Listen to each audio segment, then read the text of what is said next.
মায়ের চোখে ঝরলে পানি আল্লাহর আরশ কাইপা যায়, কান্দে না যেন মায়। বলেন না, মায়ের চোখে ঝরলে পানি আল্লাহর আরশ কাইপা যায়, কান্দে না যেন মায়, কান্দে না যেন। মায়ের মনে কত কষ্ট জানো না কি ভাই, এই জগতে মায়ের মতন আপন কেহ নাই। ঠিক কিনা বলে? মায়ের মনে কত কষ্ট জানো না কি ভাই, এই জগতে মায়ের মতো আপন কেহ নাই। সীমায়ের কষ্ট কেহ, সীমায়ের কষ্ট কেহ দিও নাই দুনিয়ায়, কান্দে না যেন মায়, কান্দে না যেন। মায়ের চোখে ঝরলে পানি আল্লাহর আরশ কাইপা যায়, কান্দে না যেন মায়, কান্দে না যেন। আমার ভাইরা, আমার বাবাজিরা, সেই জন্য মার বাবার সাথে যদি বেয়াদবি করে থাকেন, মার বাবার কাছে মাপ নিতে হবে। সেই মাপ আল্লাহ করবে না, সেই মাপ রাসূল করবে না। আমার ভাইরা, আমার বাবাজিরা, মার বাবার সাথে যদি কেউ বেয়াদবি করে থাকেন, মাপ চাইতে হবে। মার বাবার কাছে রাজি আছেন না নাই? আমার ভাইরা, আমার বাবাজিরা, মা আর বাবার মর্যাদা কত বেশি, কি বলবো 1-2 মিনিট। মা আর বাবা, আমার নবী ডাক দিয়ে বলেন, ও সবিরা, মার বাবার দিকে যদি একবার তাকানোর কারণে একটা কবুল হজের সওয়াব আল্লাহ দিয়ে দিবেন। আচ্ছা এবার বলেন তো, হজ করা কি সহজ না কঠিন? টাকা পয়সা দরকার আছে, 8-10 লাখ টাকা লাগে। এরপরে যাইতে হয়, পাসপোর্ট করতে হয়, ভিসা করতে হয়, লং জার্নি কইরা বিমান দিয়ে যাইতে হয়। এরপরে দেখা গেছে তোয়াফ করতে হয়, সাই করতে হয়, মিনা যেতে হয়, মুজদালিফায় যেতে হয়, আরাফায় যেতে হয়, কুরবানি করতে হয়, অনেক কাজ। এরপরেও হজটা কবুল হয়েছে কিনা তার জানা। আর আমার নবী কয়, মায়ের দিকে একবার তাকাও, কবুল হজের সওয়াব। বাপের দিকে একবার তাকাও, কবুল হজের সওয়াব। আরে ওয়াজ কি 2 ঘন্টার ওয়াজ লাগে নাকি? একটা ওয়াজ 1 মিনিটে বিদায় বাড়ি হয়ে যাবে। ঠিক না ঠিক বলেন? এই জন্য কবিও বলেছে, একটি হজের সওয়াব মিলে মাকে একবার দেখিলে, মা কেন এত দামি জানে না সকলে, মা কেন এত দামি, বলেন না, মা কেন এত দামি জানে না সকলে, মা কেন জানে না সকলে। কবুল হজের সওয়াব মিলে, একটি হজের সওয়াব মিলে মাকে একবার দেখিলে, মা কেন এত দামি জানে না সকলে, মা কেন। আল্লাহু আকবার বলে। আমার নবীর কাছে প্রশ্ন করা হলো, ইয়া রাসূলুল্লাহ, সবচেয়ে বেশি ভালো ব্যবহার করার সবচেয়ে বেশি হক আমার কাছে কে পায়? নবী বললেন, উম্মুকা, তোমার মা। ইয়া রাসূলুল্লাহ, পরে কে? নবী কয় তোমার মা। ইয়া রাসূলুল্লাহ, পরে কে? নবী বলেন তোমার মা। আল্লাহু আকবার। ইয়া রাসূলুল্লাহ, পরে কে? আমার নবী কয় তোমার বাবা। 3 বার বললেন মায়ের কথা, কারণ মা 3টা জায়গায় যত কষ্ট করছে, এই বাবা ওই কষ্টগুলো স্পেশালি করে নাই। মা গর্ভধারণের কষ্ট করেছে। মা একটা বাচ্চা যখন জন্ম নেয়, মায়ের মনে হয় মা মরে যাবে।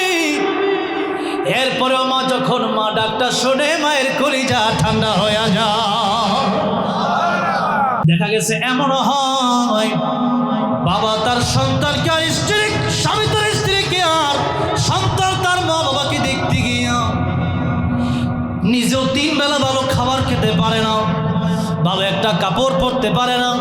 সন্তানের জন্য বাবা ভালো ভালো ঈদের কাপড় কিনতে গিয়া ঈদের সময় দেখা যায় বাবা ওই 3 বছর 4 বছর আগে জুতা নিয়া, আর মা ওই 3-4 বছর আগের শাড়ি পরে পরে ঈদ করে, এমন মা বাবার ঘটনা আছে না? না,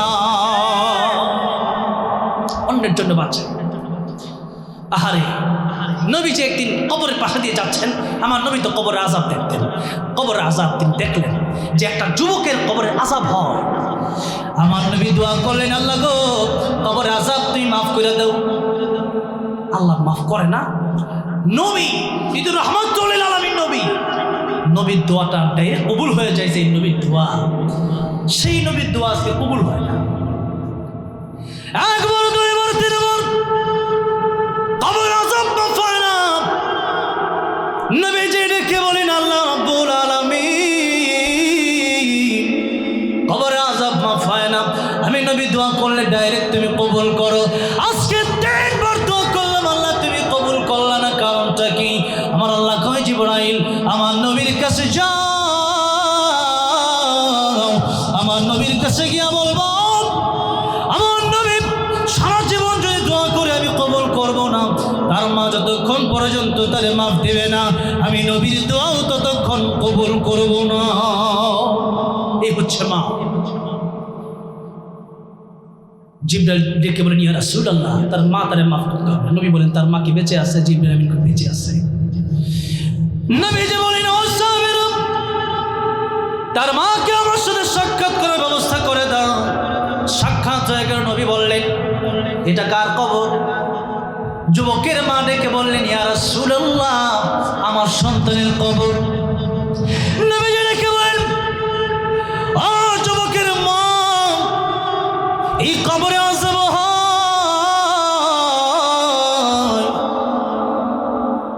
আমি নবী তো কবরের আযাব দেখি, আপনি তো দেখেন না। মহিলা, এটা কি তোমার সন্তান? আসলেই বলে, হ্যাঁ। আমার নবী তো রহমতের নবী, আমার নবী শুইতে পারেন না। ডেকে বলেন, যুবকের মারে, তোমার এই সন্তান কি তোমার সাথে কোনো বিয়াদবি করেছে? মহিলা ডেকে বলে, ইয়া রাসূলুল্লাহ, এই সন্তানটা স্ত্রীর পক্ষ নিতে গিয়ে একদিন আমাকে আঘাত করেছিল। সে আঘাত এখনো পর্যন্ত আমি বলি নাই গো নবী। ইয়া রাসূলুল্লাহ, ইয়া হাবিবাল্লাহ, তার কবরে আযাব হইলে হোক, আমি তারে মাফ করব না। আমার নবী কয়, যুবকের মারে, তুমি তো কবরে আযাব দেখো না, তোমার সন্তানের কবরে আযাব দেখলে মনে হয় তুমিও সইতে পারবা না। আমার নবী তার উম্মতের জন্য কত মায়া রে।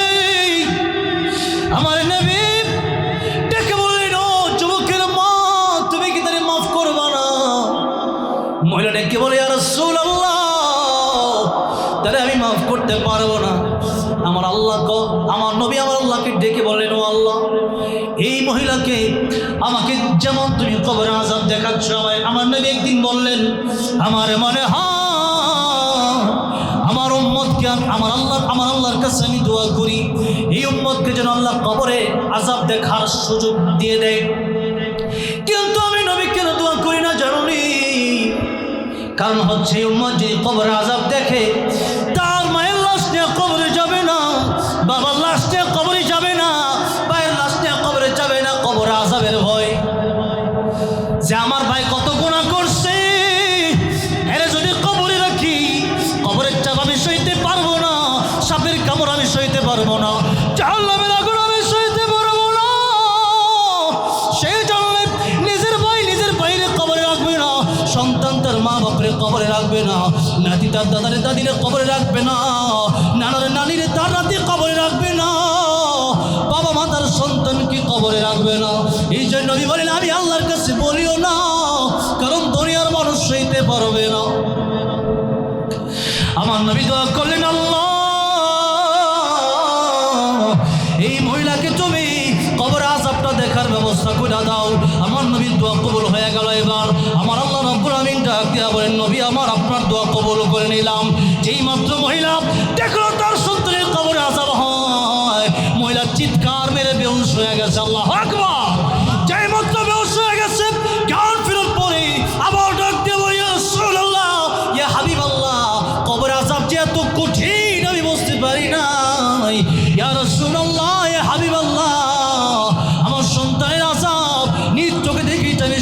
পারি নাই। আমি তো মা যত কষ্ট হোক না কেন এটা আমি আর মনে রাখতে চাই না। ইয়া রাসূলুল্লাহ, আমি রাতের এই মুহূর্তে মাফ করে দিলাম। যে মুহূর্তে মা সন্তানকে মাফ করে দিছে, সাথে সাথে যুবকের কবরের আযাব বন্ধ হয়ে গেছে। মায়ের চোখে ঝরলে পানি আল্লাহর আরশ কাইপা যায়, কান্দে না যেন মায়। বলেন না, মায়ের চোখে ঝরলে পানি আল্লাহর আরশ কাইপা যায়, কান্দে না যেন মায়, কান্দে না যেন। মায়ের মনে কত কষ্ট জানো না কি ভাই, এই জগতে মায়ের মতন আপন কেহ নাই। ঠিক কিনা বলে? মায়ের মনে কত কষ্ট জানো না কি ভাই, এই জগতে মায়ের মতো আপন কেহ নাই। সেই মায়ের কষ্ট কেহ, সেই মায়ের কষ্ট কেহ দিও নাই দুনিয়ায়, কান্দে না যেন মায়, কান্দে না যেন। মায়ের চোখে ঝরলে পানি আল্লাহর আরশ কাইপা যায়, কান্দে না যেন মায়, কান্দে না যেন। আমার বাবা যেন সেই জন্য মার বাবার সাথে যদি বেয়াদবি করে থাকেন, মার বাবার কাছে মাফ নিতে হবে। সেই মাফ আল্লাহ করবে না, সেই মাফ রাসূল করবে না। আমার ভাইরা, আমার বাবা যারা মার বাবার সাথে যদি কেউ বেয়াদবি করে থাকেন, মাফ চাইতে হবে। মার বাবার কাছে রাজি আছেন না নাই? আমার ভাইরা, আমার বাবা যারা মা আর বাবার মর্যাদা কত বেশি, কি বলবো 1-2 মিনিট। মা আর বাবা, আমার নবী ডাক দিয়ে বলেন, ও সাহাবীরা, মার বাবার দিকে যদি একবার তাকানোর কারণে একটা কবুল হজের সওয়াব আল্লাহ দিয়ে দিবেন। আচ্ছা এবার বলেন তো, হজ করা কি সহজ না কঠিন? টাকা পয়সা দরকার আছে, 8-10 লাখ টাকা লাগে। এরপরে যাইতে হয়, পাসপোর্ট করতে হয়, ভিসা করতে হয়, লং জার্নি কইরা বিমান দিয়ে যাইতে হয়। এরপরে দেখা গেছে তোয়াফ করতে হয়, সাই করতে হয়, মিনা যেতে হয়, মুজদালিফায় যেতে হয়, আরাফায় যেতে হয়, কুরবানি করতে হয়, অনেক কাজ। এরপরেও হজটা কবুল হয়েছে কিনা তার জানা। আর আমার নবী কয়, মায়ের দিকে একবার তাকাও, কবুল হজের সওয়াব। বাপের দিকে একবার তাকাও, কবুল হজের সওয়াব। আরে ওয়াজ কি 2 ঘন্টার ওয়াজ লাগে নাকি? একটা ওয়াজ 1 মিনিটে বিদায় বাড়ি নিয়ে যাও। ঠিক না ঠিক বলে? এই জন্য কবিও বলেছে, একটি হজের সওয়াবে মিলে মাকে একবার দেখিলে, মা কেন এত দামি জানে না সকলে, মা কেন এত দামি, বলেন না, মা কেন এত দামি জানে না সকলে, মা কেন জানে না সকলে। কবুল হজের সওয়াবে মিলে, একটি হজের সওয়াবে মিলে মাকে একবার দেখিলে, মা কেন এত দামি জানে না সকলে, মা কেন। আল্লাহু আকবার বলে। আমার নবীর কাছে প্রশ্ন করা হলো, ইয়া রাসূলুল্লাহ, সবচেয়ে বেশি ভালো ব্যবহার করার সবচেয়ে বেশি হক আমার কাছে কে পায়? নবী বললেন, উম্মুকা, তোমার মা। ইয়া রাসূলুল্লাহ, পরে কে? নবী কয় তোমার মা। ইয়া রাসূলুল্লাহ, পরে কে? নবী বলেন তোমার মা। আল্লাহু আকবার। ইয়া রাসূলুল্লাহ, পরে কে? আমার নবী কয় তোমার বাবা। 3 বার বললেন মায়ের কথা, কারণ মা 3টা জায়গায় যত কষ্ট করছে, এই বাবা ওই কষ্টগুলো স্পেশালি করে নাই। মা গর্ভধারণের কষ্ট করেছে। মা একটা বাচ্চা যখন জন্ম নেয়, মায়ের মনে হয় মা মরে যাবে। এরপরেও মা যখন ডাকটা শুনে, মায়ের কলিজা ঠান্ডা হয়ে যায়। এই জায়গায় কষ্ট। 2 বছর দুধ পান করানোর কষ্ট, এটাও বাবা সহ্য করে নেই, মা করছে। মা 3 বার, এরপরে হইল বাবা। নারীর মর্যাদা এর মাধ্যমে আল্লাহ নবী বাড়াইয়া দিলেন। ওই সময় নারীর মর্যাদা এমন ছিল, আল্লাহ কোরআন শরীফের সূরা নাহলে বলেছেন, তখন এই নারীরা যখন জন্ম নিত তখন এই কন্যা সন্তানগুলোকে মাটি পুঁতে তাদেরকে দাফন করা হতো। কেউ আগুনে পড়তো আর তারা মুখ কালো করে ফেলত। ওয়াইদা বুশরা আহাদুম বিল উনসা দাল্লা ওয়াজহুহু মুসওয়াদ্দা ওয়া হুয়া কাযীম। আল্লাহ বলছেন যখন তাদেরকে কন্যা সন্তানের শোষণ মধ্যে হইতো তখন তারা মুখ কালো করে ফেলত, মনক্ষুণ্ণ হইতো যে আমার মেয়ে সন্তান হয়েছে। এরকম একটা সমাজ ছিল। আজকে নারীবাদীরা বলে নারীদেরকে ইসলাম ঠকাইছে কেন? কয় যে ছেলেদেরকে 2 ভাগ দিছে, নারী 1 ভাগ পাইছে, ঠকাইছে। তাহলে আমি আপনাদেরকে জিজ্ঞাসা করতে চাই, ও নারীবাদীরা, হিন্দুদের যখন মেয়ে হয় তাদেরকে কি সম্পদের ভাগ দেওয়া হয়? বিয়ার সময় স্বর্ণ গয়না বেশি দিয়া সালাম আলীদের বিদায়, যেরকম ঠিক না বেটি? আর ইসলাম যে 1 ভাগ দিছে এটা শুকরিয়া আদায় করা দরকার না? এখন আরেকটা কথা আছে, আরে নারীদেরকে নিয়ে আওয়াজ করলে, আমি পরশুদিন আমার ওয়াজের সাবজেক্ট ছিল ঢাকা খিলক্ষেত একটা মাদ্রাসায় দিনের বেলা মাহফিল ছিল, সেখানে সাবজেক্ট ছিল ইসলামী নারীদের মর্যাদা ও অধিকার। এটা নিয়ে আলোচনা করলে বুঝতেন যে নারীদেরকে আল্লাহ কি সম্মান দিয়েছে। যেই নারীকে তারা মানুষই মনে করতো না, সেই নবী জাইসা বলেন আল জান্নাতু তাহতা আকদামিল উম্মাহাত, মায়ের পায়ের নিচে জান্নাত। আর মায়ের হক 3 বার বলে এই নারীর মর্যাদা আল্লাহ নবী ইসলাম বাড়ায় দিচ্ছে। সুবহানাল্লাহ। একটা দৃষ্টান্ত দেই, 1:17 বেজে গেছে, ওয়াজ শেষ হবে 1:30টায়, এরপরে গজল, এরপরে আরো বিভিন্ন কিছু বাকি আছে এরপরে। কারণ এত ভালো লাগতেছে ওয়াজ করে, আর স্টেজে এমন শ্রোতা পাইছি আজকে আমার জীবনে এমন শ্রোতা পাই না। আল্লাহু আকবার। এমন শ্রোতা স্টেজে প্রথম পাইছি। এমন শ্রোতা স্টেজ থাকলে কি 1 ঘন্টা ওয়াজ করতাম। ওয়াজ করবো সারা রাত ইনশাল্লাহ, কি কর যদি আল্লাহ তৌফিক দেয়। তো এখন আসেন, হ্যাঁ গজল তো গাইলামই মোটামুটি 10-12টা, আরো গাবো ইনশাল্লাহ। এবার দেখেন নারীদের কথা আরেকদিন বলবো ইনশাল্লাহ, শুধু এতটুকু মনে রাখেন, একজন সন্তান তার বাবার কাছ থেকে পাইলেও পরবর্তী তার দায়িত্ব অনেক। আর একজন নারী তার বাপের কাছ থেকেও পায়, তার ভাইয়ের কাছ থেকেও পায়, তার স্বামীর কাছ থেকেও পায়, তার সন্তানের কাছ থেকেও পায়। তাহলে নারীদেরকে ইসলাম 3 গুণ বেশি দিছে। যেরকম সুবহানাল্লাহ। আরেকটা এক্সাম্পল দিই, মনে করেন 2 জন সন্তান, একজন বাবা, এক সন্তানের বয়স 20 বছর, আরেকটার বয়স 8 বছর, 2টারে বাজারে পাঠাইছে। ছোটরা দিচ্ছে 100 টাকা, আর বড় জন দিচ্ছে 1000 টাকা। বড়টারে কইছে এই 1000 টাকা দিলাম, মাছ আনবি, মুরগি আনবি, গরু আনবি। একটা গরু বস্তু কিনলে 1000 লাগবে, আর 1000, 2000 দিলাম। এখন তারে 2000 দিল আর ছোটরা 100 দিল। বড়টা বাজার করতে গিয়া 2000 তো লাগছে, নিজের পকেটে রিক্সা ভাড়া দেওয়া লাগছে। আর ছোটরা চকলেট, চিপস, আইসক্রিম কিনে দিচ্ছে। আর ওই যে ছোটরা 100 টাকা দিয়েছিল ওইটা পকেট হয়ে আছে, ওইটার কোনো দরকার নাই, ওইটা এমনি ফ্রি।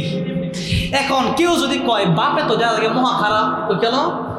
বাপে তার 20 বছরের সন্তানকে 2000 টাকা দিয়ে বাজারে পাঠায়, আর এই 8 বছরের সন্তানদের 100 টাকা, এটা কেমন বাপ? এটা তো সন্তানের হক দেয় না। বলেন তো এটা কি জ্ঞানী না মূর্খ? তার তো বোঝার দরকার। এরা যে 2000 টাকা দিচ্ছে তো অনেক কাজ। আরে বিয়ার সময় সন্তান যখন বিয়ে করতে যাবে, এই সন্তানের দেনমোহর দেওয়া লাগবে না? দেওয়া লাগবে। নারীকে কিন্তু দেওয়া লাগবে না, যৌতুক কিন্তু দেওয়া লাগবে না। এরপরে যৌতুক চায়, আর আপনি যদি দেন তাহলে আর কি করা? হারাম তো হারাম। ভাইয়ার আমার, বাবাজিরা আমার, তাহলে এবার আসেন। আর শ্বশুর যদি খুশি হয়ে দেয় তাহলে নিয়ে যাবে। শ্বশুর যদি খুশি হয়ে দেয় তাহলে নিয়ে যাবে, তাহলে সমস্যা নাই। কিন্তু আপনি বলতে পারিবেন না যে আমাকে একটা মোটর সাইকেল না দিলে আমি কিন্তু বিবাহ করিব না। বলতে পারেন এই কথা? পারেন, আপনি দিবেন তাকে। আবার আল্লাহ কোরআন শরীফে বলেছেন, যেখানে এই দেনমোহরের কথা বলছেন সেখানে বলছে স্ত্রীও যদি খুশি হয়ে দেয় সেটাও তুমি খুশি মনে নিতে পারো। জোরে কোন সুবহানাল্লাহ। এর মানে এমন না যে 2 লাখ টাকার বান্ডিলের রাখা আপনি কইলেন যে আমি একদিকে টাকা, একদিকে তুমি কাকে চাও। তখন স্ত্রী যদি কয় না আমি তোমার এসে, তাহলে এটা আবার জুলুম হয়ে যায়। স্ত্রী যদি কয় না আমার জামাইটা মোটামুটি টাকা পয়সা দরকার, অভাবে আছে, আমার তো দেনমোহর তুমি দিচ্ছ 10 লাখ টাকা, আমি তোমার খুশি হয়ে 2 লাখ টাকা দিলাম, খাই নিতে হবে, সমস্যা নেই। কিন্তু ভাইয়ার আমার, বাবা যেমন জোর করে চাওয়া যাবে না। তাই সন্তানের অনেক কাজ। এরপরে ইসলাম বলে একটা সন্তান যখন বালেগ হয়ে যায় বাবার দায়িত্ব তার উপর থেকে শেষ। আরেকটা মেয়ে যদি হয়, এই মেয়ে যতদিন পর্যন্ত বিয়ে না হচ্ছে ততদিন পর্যন্ত বাবার দায়িত্ব। আর যদি বাবা কোনো কারণে মা জোর থাকে তাহলে ভাইয়ের দায়িত্ব। এরপরে স্বামীর কাছে গেল, স্বামীর দায়িত্ব। এখন সন্তান হয়েছে, সন্তানের দায়িত্ব তার মানে তার কোনো কষ্টই নেই। আল্লাহ বলেন কারো না কারো মাধ্যমে তাকে চালাচ্ছেন। যেই এক ভাগ পাইছে ওইটা তো বোনাস। যেরকম ঠিক না বে ঠিক? এই জন্য আর যাদের বোন আছে বা যাদের মেয়ে সন্তান আছে এদেরকে যে এক ভাগটা দিতে বলছে ওইটাও যদি না দেন তাহলে আবার আপনি কিয়ামতের দিন আপনার জবাব দেওয়া লাগবে। ভাইয়েরা আমার, বাবাজিরা আমার, আসো মা বাবার কথা বলছিলাম, নারীদের মর্যাদার কথা বললাম, অনেক আলোচনা। এবার আসেন সামনের দিকে যাই। নবীজি বলতেছেন তোমার এই যে মা বাবা এত আপন, তোমার স্ত্রী এত আপন, এই আপনরা কিন্তু তোমার সাথে কবরে যাবে না। এবার নবীজি বলেন, শেষ কথা, নবীজি বলেন ও দুনিয়ার মানুষেরা, মৃত্যু তোমাদের হবে। আল্লাহ যেহেতু তোমাদের জন্য মৃত্যুকে অবধারিত করে রেখেছেন, কুল্লু নাফসিন যায়িকাতুল মাউত, মৃত্যু যদি সবার গ্রহণ করতে হবে, সেজন্য তোমাদেরকে কবর যেহেতু যেতে হবে, ওই কবরে তোমার একটা ভাই হলো তোমার সম্পদ। কবরে যাবেন, এই সম্পদ নিয়ে কারাকারি শুরু হয়ে যাবে। তা বোঝেন নাই? সম্পদ নিয়ে কারাকারি শুরু হয়ে যাবে। আমি এমনও দেখছি যে লাশের বাবা মারা গেছে, লাশের আঙ্গুলের ছাপটা পর্যন্ত সে নেওয়ার লেগে পাগল হয়ে গেছে। বাবা মারা গেছে, আমার এলাকার ঘটনা, দাফন দিব কি, কেরা জমি কেমনে নিব, সিস্টেম করে তাড়াতাড়ি এটা লেগে পাগল হয়ে গেছে। কারো চোখে পানি নেই। আরে আপনার বাপ যখন সম্পত্তিটা কিনছিল, নিজে না খাইয়া মিষ্টি খাইতে মন চাইছিল, স্যাপ ফালাইয়া দিছে, কয় না খাইলাম না, কিছে ময়লা ফালাই দিচ্ছে। আপনার বাপ এত কষ্ট করে সম্পত্তি জোগাড় করছে, আর আপনি বাপের সুন্দরকে দাফন না দিয়া, আপনি কোরআন শরীফ না পড়াইয়া, বাপের জন্য নামাজ পড়া দোয়া না কইরা আপনি বলতেছেন যে জমি জামা নিয়ে পাগল হয়ে গেছে। আপনার বাপে যে কামাই করছে কষ্ট হয় না? তাহলে দাফন করার সময় একটু মনে হইলো না? মনে করেন কারো বাপের যদি 5 কাঠাই থাকে, ওই 5 কাঠা কিনতে চান না, দেন কয় টাকা লাগবে? সারা জীবন ওয়াশ করে 1 কাঠা জমি কিনতে নেই এমন পর্যন্ত। আপনারা কি মনে করেন? তাইলে আপনারা এই যে জমি জামা কিনতে গেলে দেখা যায় কোটি কোটি টাকার হিসাব হিসাবে ভালো একটা জায়গা, বিশেষ করে এই এলাকা জমি কিনতে তো আগুন। তাহলে এলাকা যদি মনে করেন কারো বাপ মারা যায়, এতটুকু চিন্তা করতে করছে আমার বাপে খায়া না খায়া আমার লাগে ফিরে গেছে, আমি তো আমার বাপের জন্য নামাজ পড়ে দোয়া করি, কান্নাকাটি করি, ছেলে শুধু দোয়া করলে, মেয়েরা দোয়া করলে আল্লাহ আমার দোয়ার করে আমার বাপকে জান্নাতুল ফেরদৌস দিয়ে দেবে। সুবহানাল্লাহ। সেটা না কিনা মারামারি শুরু হয়ে যায়, কখন জায়গা পাবে, কেন এত মারামারি কেন? আপনার বাবা যেমন চলে গেছে আপনারও যাওয়া লাগবে। তাই আমার নবী যে বলছেন সম্পদ তোমার সাথে যাবে না, সম্পদ আরেকজন নিয়ে নিবে, ওয়ারিস নিয়ে নিবে। দামি জিনিস যদি থাকে, যেমন আমার হাতে হইলো আইফোন 17 প্রো ম্যাক্স, বুঝেন তো, মইরা গেলে এই মোবাইলটা নেওয়ার লাগে কিন্তু কারাকারির লোক অভাব নাই। আহারে গড়ি একটা আছে, এটা আগে খুললা লয়ে যাবো, আহারে এত দামি গড়ি লয়ে যাই, গড়ি আবার মাঝে হাতিয়ে দেয় তো, আমার এত দামি দামি গড়ি দেয়। এখন চিন্তা করবো যে খালি খুললা ফকড়া দিল, পরে জানা তখন এই হইল দুনিয়া। আংটি যদি থাকে দামি আংটি নিয়ে নিবে। আমার নবী বলেন এই সম্পদগুলো নিয়ে নিবে। তো আমার নবী বলেন তোমার কবরে তোমার সন্তান, তোমার স্ত্রী বা তোমার স্বামী বা তোমার বাবা মা তোমার সাথে কবরে আসবে না। তোমার কবরে এই 2 জন ভাই, আরেকটা ভাইয়ের নাম হলো নেকামল। আরেকটা ভাইয়ের নাম কি? আরেকটা ভাইয়ের নাম হলো নেকামল, আরেকটা ভাইয়ের নাম হলো আল্লাহর হুকুম, আরেকটা ভাইয়ের নাম হলো কোরআন, আরেকটা ভাইয়ের নাম হলো আমার নবীর তরিকা, আমার নবীর সুন্নাত, আরেকটা ভাইয়ের নাম হলো কোরআন শরীফ, আরেকটা ভাইয়ের নাম হলো নামাজ, আরেকটা ভাইয়ের নাম হলো রোজা। যত আমল আছে নেক আমল, মানুষ মরে যাবে কিন্তু তার নেক আমলগুলো বেঁচে থাকবে। ঠিক না? ঠিক বলে। हम सब मुसाफिर हैं, वही आखिर ठिकाना, कोई आगे रवाना है, कोई पीछे रवाना। আসার সিরিয়াল আছে, দাদা বাবা নাতি যাওয়ার কোনো সিরিয়াল আছে? সিরিয়াল নাই। এই কোনাবাড়ি যদিও আমি আসছি এত কাছে, থাকার জন্য আসি নাই, আবার চলে যেতে হবে আমার গন্তব্যে। ঠিক তেমনি ভাবে দুনিয়াটা আসছি থাকার জন্য আসি নাই। ইহা হাম সব মুসাফির হাই, ওহি আখির ঠিকানা, এটা আমার মুসাফিরের জায়গা। এখানে মুসাফির হিসাবে আসছি মানে কি আমার ঘর বাড়ি আমার সব উড়াই লইছি নাকি এই জায়গায়? কেন নিয়ে আসি নাই? খালি কোন রকম কাপড় চোপড় লই গেছি, আর কিছু লই গেলে কে লিগা যে এই কোনাবাড়ি আমার থাকার জায়গা না, আমি থাকি বুট বাজার। আমি থাকি কই? বুট বাজার। তাহলে বুট বাজার থাকলে কোনাবাড়ি আসলে আমি জানি যে এখানে একটু পরে আবার যাওয়া লাগবো। তো এখন দুনিয়াটা হইলে এমন যে এখানে আসলে থাকার জন্য আসি, এখন আসলাম কোথায়, ছিলাম কোথায়, আর যাবো কোথায়, এটা আমাদের একটু বুঝতে হবে। বুঝেই আমরা অশ্বাস করে দেবো। আমরা যদি জিজ্ঞেস করে আপনার বাড়ি কই, কোন জায়গায় আসছেন, আর কি জন্য আসছেন, আমি যদি জবাব না দিতে পারি, আর যদি বলেন কই যাবেন, আমি যদি কই জানি না, অবশ্যই কোন বাড়ির লোকেরা আমাকে পাগল বলবো, ঠিক না ঠিক বলেন? যে আইসে কোন জায়গা থেকে, আসে কই, আর যাবে কই, কিচ্ছুই জানে না, এটা তো পাগল। আল্লাহ কয় বান্দারে ছিলা কোথায়, আসো কোথায়, আর যাবে কোথায়, এটা ভালো করে শুনো। তোমরা ছিলা আলমে আরওয়াহে, রুহের জগতে, সেখানে গেলা মায়ের গর্ভে, সেখান থেকে দুনিয়ায় আসলা। আর আমি আল্লাহ, আল্লাহ বলতেছেন আল্লাযী খালাকাল মাউতা ওয়াল হায়াতা লিয়াবলুয়াকুম, আমি আল্লাহ তোমাদেরকে পরীক্ষার জন্য পাঠাইছি। আইয়ুকুম আহসানু আমালা, কে কার চেয়ে ভালো ভালো কাজ বেশি করতে পারে, কে কার চেয়ে বেশি সুন্দর করে নামাজ পড়তে পারো। আল্লাহ বলতেছেন আহসানু আমালা, ভালো কাজ বেশি করতে পারো। আল্লাহ বলেন আকসারু আমালা, বেশি বেশি নামাজ পড়ো। আল্লাহ এটা বলেন, আল্লাহ বলছে বেশ ভালো ভালো আমল কে বেশি করতে পারে, ভালো আমল কে করতে পারে। একটা সেজদা দিবেন, সেজদার মধ্যে গিয়ে মনে করবেন যে আল্লাহর কুদরতি কদমটা আমার কপালের নিচে, আর আমার কপালটা আমি এই মুহূর্তে পৃথিবীর কেউ আমার সামনে নাই, কেবল আমার আল্লাহ আমার সামনে।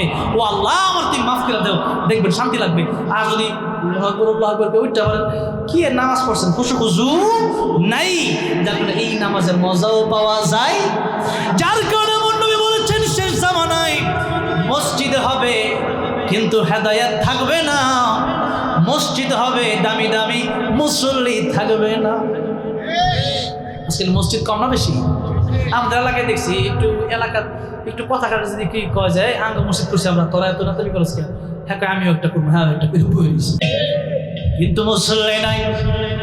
আসলে খেজুর পাতার মসজিদে যদি হয়, এখনো সৌদি আরবের কিছু গ্রামের কিছু মসজিদ আমি দেখে আসছি। মদিনাতুল মুনাওয়ারায় এক জায়গায় গেলাম, সেখানে একবারে গ্রাম, সেখানে এখনো দেখছি খেজুর পাতার মসজিদ এখনো আছে, কিন্তু মুসল্লি আলহামদুলিল্লাহ অনেক। তো খেজুর পাতার মসজিদও যদি হয়, মুসল্লি যদি ঠিক থাকে তাহলে ঠিক আছে, আর যদি মসজিদ এক দামি হয়, মুসল্লি না থাকলে তাহলে লাভ নাই, ফায়দা নাই। ভাইরা আমার, বাবাজিরা, নবীজি বলতেছে ও পৃথিবীর মানুষেরা, আল কাইসু মান দারা নাফসু, নিজেকে চিনো, কই ছিলা, কই আসার, কই যাইবা, এটা খালি চিন্তা করো, তাহলেই তো তুমি জ্ঞানী। ওয়া আমিলা লিমা বাদাল মাউত, মৃত্যুর পরে কি হবে ওই আমলটা দুনিয়ায় করো, তবেই তুমি বুদ্ধিমান, তবেই তুমি জ্ঞানী, তাহলেই তুমি সফল কাম হবা। যদি পরকালে চিন্তা করে নেক আমল করো, ফামান যুহজিহা আনিন নার ওয়া উদখিলাল জান্নাতা ফাকাদ ফাজ, আল্লাহ কয় জাহান্নাম থেকে যদি কেউ বাঁচে, জান্নাতে যদি কেউ যেতে পারে, এটাই তার আসল সফলতা। বাড়ি গাড়ি জমি জমা এগুলো কোনোটাই আসল সফলতা নয়। সেজন্য আমরা পরকালের জন্য এই মাহফিল থেকে ওয়াদা করতে পারবো না, আজকে থেকে নামাজগুলো ছাড়বো না, বলেন ইনশাআল্লাহ। ভালো ভালো কাজের সাথে লেগে থাকবো, বলি ইনশাআল্লাহ। মা বাবার খেদমত করবো, বলি ইনশাআল্লাহ। সদা সর্বদা সত্য কথা বলবো, বলি ইনশাআল্লাহ। এই মাহফিলটা প্রতি বছর হোক, আপনারা চান কি চান না বলেন তো? এত সুন্দর একটা আওয়াজ মাহফিল, আমার মাঝার ভাই সহ এই সমাজ সেবা, এই আলহামদুলিল্লাহ হাসি মাখা মুখটা দেখলে আমার খুব ভালো লাগে। এই কমিটির মতো প্রত্যেকটা কমিটি পাইলে আমার মনটা খুব খুশি লাগতো, ওয়াজটা মন করে করতে পারতাম। আল্লাহ যে প্রত্যেকটা কমিটির এমন হাসি খুশি বানায় দেয়, জোরে করে আমি। আর এই একটা ইবাদত, মুমিনদের ইবাদত খালি মানে নামাজ আর রোজা না। আল্লাহ কয় কুলু লিন্নাসি হুসনা, তোমরা যদি মানুষের সাথে হাসি মুখে কথা কও, এটাও ইবাদত, নফল ইবাদতের সওয়াব। সুবহানাল্লাহ কও। তো সেই জন্য আমরা নেক আমলগুলো করবো, বদ আমলগুলো আমরা ছাড়বো, বলি ইনশাআল্লাহ। সূরা মুলক আমরা প্রতিরাতে তেলাওয়াত করবো, কিয়ামতের ময়দানে নবীর সুপারিশের জন্য নবীর সুন্নাত আমরা আঁকড়ে ধরবো, বলি ইনশাআল্লাহ। আল্লাহ রাব্বুল আলামিন আমাদের আজকে এই কথাগুলো কবুল আর মঞ্জুর করেন, বলেন আমিন। ওয়া মা আলাইনা ইল্লাল বালাগ। ভাইরা আমার, বাবাজিরা আমার, এই মাহফিলটা কবরস্থানের উদ্যোগে যেহেতু আয়োজিত, আর এক দুইটা গজল আমি গাবো ইনশাআল্লাহ, এক দুইটা আবদার আছে। কিন্তু তার আগে আমি 30 জন ব্যক্তি চাই, কোরআন শরীফ যদি 30 জন ব্যক্তি চাই, 1000 টাকা করে আজকে অথবা পরে ব্যবসা বাণিজ্য ঠিক থাকলে 1000 টাকা করে এই সংগঠনের জন্য, এই কবরস্থানের জন্য এবং সমাজসেবা যেটাই হোক না কেন আপনারা দিয়ে যাবেন। নবী বলেন ইদা মাতাল ইনসান ইনকাতা আনহু আমালুহু, মানুষ যখন মরে যায় তার 3টা আমল বাকি থাকে। 1 নম্বর সদকায়ে জারিয়া। 1 নম্বর কি? সদকায়ে জারিয়া। যে দানটা আপনি করবেন, এটা থেকে যাবে যতদিন পর্যন্ত কবরস্থান থাকবে, যতদিন এই সমাজ সেবা থাকবে। যদি আপনি সমাজের সেবা করে দিতে পারেন, এই সেবাটা যতদিন থাকবে ততদিন পর্যন্ত আপনার কবরের সওয়াব পৌঁছতেই থাকবে। 2 নম্বরে উত্তম কথা, 3 নম্বরে নেককার সন্তান। তো সেজন্য সন্তানগুলোকে আপনারা কোরআন শিখাবেন, এরপরে ডক্টর ইঞ্জিনিয়ার বানাবেন। আমার মা বোনেরাও মন পড়ার আড়ালে আছেন, মাশাআল্লাহ মাশাআল্লাহ, জুড়ে বলেন মারহাবা। আমার জসিমউদ্দিন ভাই চাইছিলাম 1000 করে, দিয়ে দিছে 2000 আরজ করে আমার জসিমউদ্দিন ভাই, লিল্লাহি তাকবীর। আমার জসিমউদ্দিন ভাই চাইছিলাম 1000, দিল 2000। আয় আল্লাহ রাব্বুল আলামিন আমার নবীর দিদার নসিব করে দিও। আয় আল্লাহ আত্মীয় স্বজন যারা কবর আযাব মাফ করে দিও। কাল কিয়ামতের ময়দানে আমার নবীর সাথে জান্নাতের মালিক বানায় দিও, বলেন আমিন। হাবিব বাবা মাশাআল্লাহ, নাম কি? চূর্ণ ব্যাপারী 5000, লিল্লাহি তাকবীর।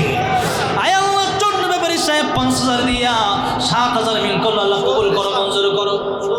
শহীদুল ইসলাম ভাই দিল 1000 নগদে, আল্লাহ কবুল আর মঞ্জুর করো, জানে মানে বরকত দিও। আয় আল্লাহ রাব্বুল আলামিন। আব্দুর রব সাহেবের ছেলে 3000, নামটা কি?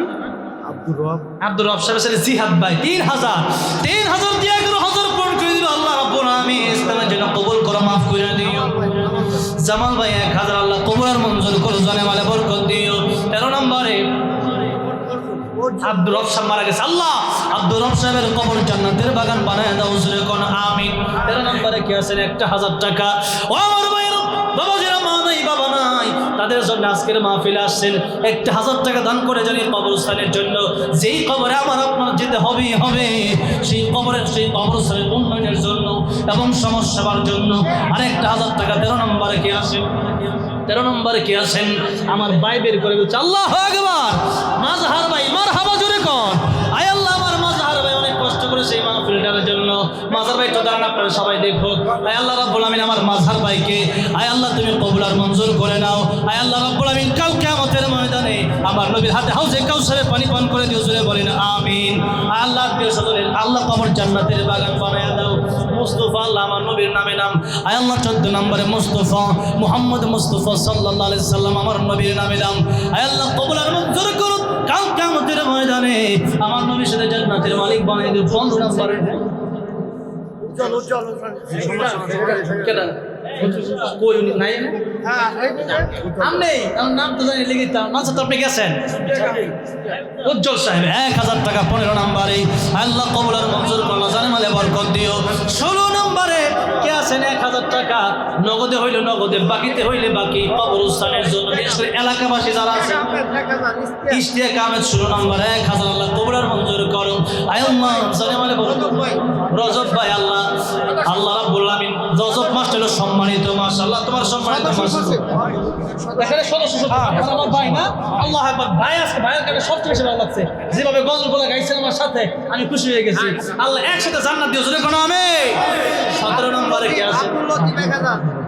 শাকিল ভাই প্রচার সম্পাদক 1000 টাকা। আল্লাহ কবুল আর মঞ্জুর করো, জানে মালে বরকত দিও। আয় আল্লাহ আমার নবীর হাতে হাউজে কাউসারের পানি পান করায় দিও। 19 নম্বরে কে আছেন? 1000 শফিক ভাই 1000। শফিক ভাই 19 নম্বরে 1000, আল্লাহ কবুল আর মঞ্জুর করো। 20 নম্বরে কে আছেন? 1000। 20 নম্বরে কে আছেন? 1000 বাদশা ভাই 1000। আল্লাহ দুনিয়াতেও বানিয়ে দিও বাদশা, আল্লাহ আখিরাতেও বানিয়ে দিও বাদশা। লিল্লাহি তাকবীর। আমার একজন বোন পেয়ে গেছি, একজন মা পেয়ে গেছে, খন্দকার হোসনে আরা 5000 টাকা, জোরে কোনো মারহাবা। আল্লাহ কবুল আর মঞ্জুর করে, মনের নেক আশা পুরা করে দিও। 25000 হয়ে গেল। সোনা মিয়া ভাই 500, আল্লাহ কবুল আর মঞ্জুর করো।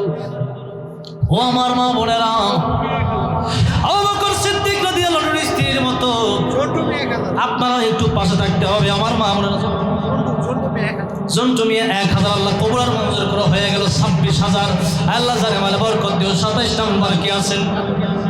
27 নম্বর জানু ভাই আমাদের সদস্য, এই সমাজ সেবা সদস্য জানু ভাই, আল্লাহ কবুল আর মঞ্জুর করো, জানে মালে বরকত দিও। আল্লাহ কিয়ামতের ময়দানে আমার নবীর সাথে জান্নাতের মালিক বানিয়ে দিও, জোরে জোরে বলেন আমিন। 28 নম্বরে কি আছেন? 1000 টাকা। কোরআন 30 পারা চাইলাম, 30 জন 27 হয়ে গেছে। আর 3টা লোক দিয়ে আলোন একটু 1000 টাকা 3জন হইলেই পূরণ হয়ে যাবে 30। আর 3জন ব্যক্তি চাই স্টেজে আছেন অথবা সামনে আছেন, আমার মা বোনেরা পর্দায় আছেন, একটা ছোট্ট বাচ্চা দিয়া মা নাই বাবা নাই দাদা নাই দাদি নাই নানা নাই নানি নাই, আপনার সন্তান আপনার নাতি একদিন এই মাহফিলে আসবে, আপনি আজকে দান করে যান, ইনশাআল্লাহ আপনার সন্তান এই মাহফিলে এসে দান করবে। কাবেল ভাই দিল 1000, আল্লাহ কবুল আর মঞ্জুর করে জানে মানে সদস্য, আল্লাহ কবুল আর মঞ্জুর করে জানে মানে বরকত দিও। আর 2জন ব্যক্তি আমি চাই এই সংগঠনটার জন্য, এই কবরস্থানের জন্য, সমাজসেবার জন্য 2টা ব্যক্তি 1000 টাকা। 30 নম্বরে কে আছেন? মা নাই বাবা নাই দাদা নাই দাদি নাই, 1000 টাকা 1000 টাকার 2জন ব্যক্তি। আর 2জন ব্যক্তি 1000 মাহফিল আসছে, একটু সত্যি জারিয়া করে যার নামটা কি? জমিরুদ্দিন। আল্লাহ আমার দাদার বয়সী, আল্লাহ দাদা তো নাই, ওনাকে দেখে দাদার কথা মনে হয়ে গেল। মাশাআল্লাহ মারহাবা, উনি এখানে সদস্য, আল্লাহ কবুল আর মঞ্জুর করো। আলমগীর ভাই নগদ দিয়া 1000 দিয়া 30,000 মিল করে দিয়েছে, জোরে জোরে বলা যাবে না মারহাবা। আল্লাহ রাব্বুল আমিন দানগুলো কবুল আর মঞ্জুর করো। কাজু ভাই দিল 1000, আল্লাহ কবুল আর মঞ্জুর করো। এখন যাও হিসাবের বাইরে, আল্লাহ জানে মানে বরকত দিও। আর কি আছে? সিয়াম ফ্যাশন সানোয়ার 5000 টাকা। লিল্লাহি তাকবীর।